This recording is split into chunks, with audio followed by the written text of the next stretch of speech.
The stray dog hadn't eaten in days. I couldn't just walk by, so I tossed him a cracker. After wolfing it down, the little guy latched onto me and followed me all the way into the military camp, essentially enlisting himself.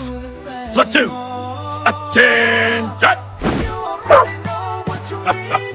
Stubby was incredibly sharp, and the commanding officer made an exception to let him stay. He trained alongside me every single day, completely unfazed by gunfire. Even the commander couldn't help but praise his bravery. One day, when a general came to inspect the camp, he happened to run into Stubby. This is an army base, not a petting zoo. Whose dog is this?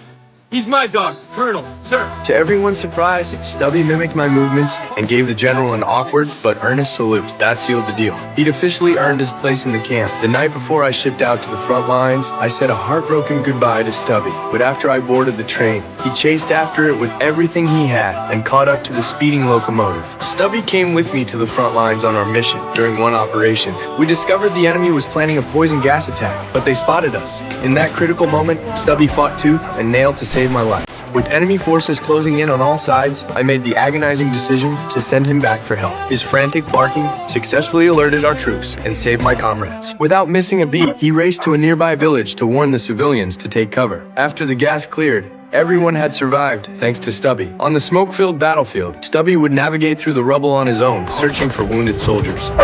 Using smoke grenades as cover, he successfully pulled injured men back from death's door. One day, a grenade was suddenly thrown into our trench. Without hesitation, Stubby grabbed it in his mouth and bolted out. The explosion left him severely wounded, and he was quickly sent back to the rear camp for treatment. Without Stubby by my side, I couldn't focus on fighting. I was constantly worried about him, consumed with anxiety. I caught a cold that left me weaker by the day, though my thoughts never strayed from my little dog. As if hearing my silent call, Stubby, still not fully recovered, ran off on his own to find me. But halfway there, his injuries and exhaustion caught up with him, and he collapsed. In a daze, he seemed to remember I was waiting for him, and through sheer willpower, he struggled back to his feet. Just as my condition became critical, Stubby stumbled to my side. With Stubby there, my health miraculously improved. Once he'd healed and returned to the battlefield, Stubby was even more formidable. His keen sense of smell picked up something unusual, and following the scent, he managed to capture an enemy spy. To honor Stubby's heroic actions, the military awarded him the rank of sergeant. This little guy had become the most extraordinary legend in the entire camp.